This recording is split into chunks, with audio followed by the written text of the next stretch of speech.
Fala pessoal, tudo bem com vocês? Olha só, hoje eu vou fazer um vídeo rapidinho aqui para vocês para explicar, né? Aliás, é uma curiosidade, né, da diferença que me perguntaram, é uma curiosidade até legal, né, de estar falando aqui com vocês, que é a diferença, tá, entre o crime, ou seja, o crime frustrado, a tentativa e o crime impossível, né? Parece até sinônimo essas duas coisas, mas você vai ver que tem uma sutilidade, né, bem pequena aí entre esses dois, para você saber diferenciar o que é um que é outro.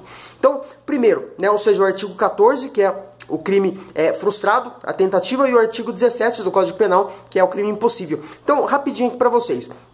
O que é, tá, o crime frustrado? O artigo diz pra gente, né, o artigo 14, ele diz pra gente que é por situação alheia à vontade do agente, você não consegue consumar esse crime. Então, eu vou dar um exemplo aqui pra vocês. Vocês sabem, por exemplo, que munição tem prazo de validade, né? Então, o cara não troca munição, o cara deixa na chuva, sei lá, molha a pólvora, enfim, tá? E na hora de executar alguém, essa munição falha, ou seja, pipoca ali, ele não consegue consumar, que seria o homicídio.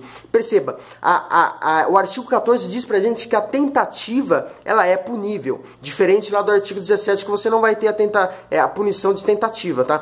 Então perceba, já começa aí a diferença. O artigo 14 você pune a tentativa, por exemplo, tentativa de homicídio, né? Ou um outro exemplo, bem na hora que você vai assaltar uma loja, aparece um policial, a polícia militar.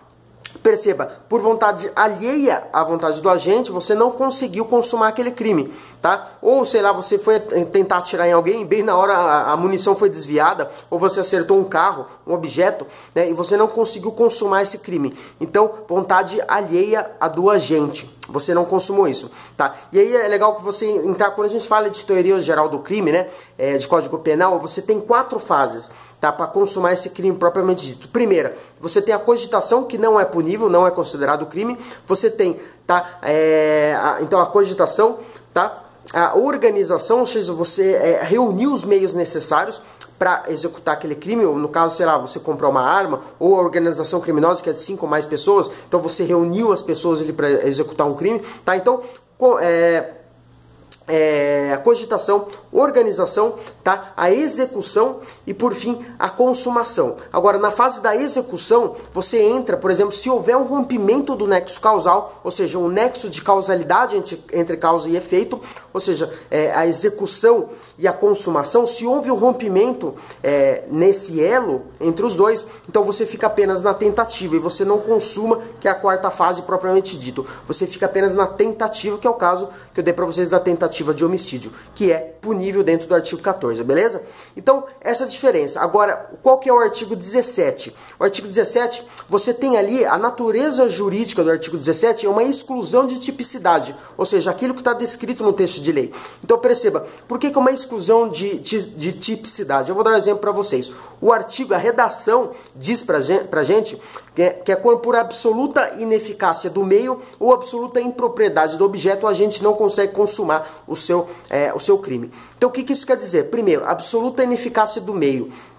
Por exemplo, você vai tentar matar alguém com uma arma de brinquedo. Perceba, o meio não tem eficácia nenhuma, né? Não tem sentido você tentar matar alguém com uma arma de brinquedo. E é por isso que você vai entrar lá numa exclusão de tipicidade, né? Porque não faz sentido. Ou, por exemplo, você tentar envenenar alguém com sal de cozinha. Perceba, você não vai conseguir matar essa pessoa, por óbvio, né?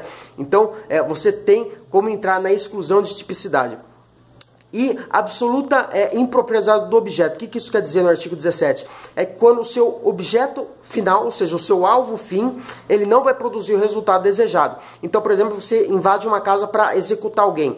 Só que essa pessoa já morreu antes de você invadir a casa, tá? Por causas naturais, que foi descoberto na necrópsia. Então, perceba, você tentou matar quem já estava morto. Então, você não foi o autor desse crime. Ou um outro exemplo, você tentar roubar quem não tem dinheiro, né? Não faz sentido. O seu objeto fim não vai produzir para você esse resultado. Então, essa é a diferença, né? E é importante você se atentar a verbos, principalmente quando a gente fala de texto de lei. O artigo 14, tá? Ineficácia, aliás, vontade alheia sua, Então, você foi, preparou tudo, foi executar esse crime, mas por vontade alheia ele não se consumou, diferente do artigo 17, que é por absoluta ineficácia do meio, né, que é o meio ineficaz, não faz sentido o exemplo que eu dei para vocês da arma de brinquedo, ou absoluta impropriedade do objeto, tá? Essa é a diferença sutil, né? Não sei se vocês conseguiram pegar bem essa diferença entre um e entre o outro, sendo que no 17 tem essa exclusão de tipicidade, né? Porque são coisa tonta, cara, né?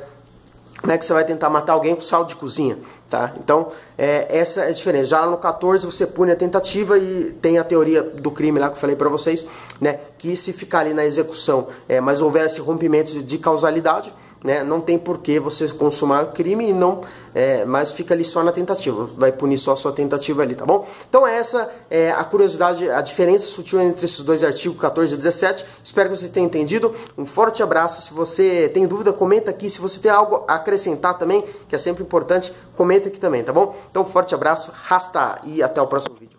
Fui!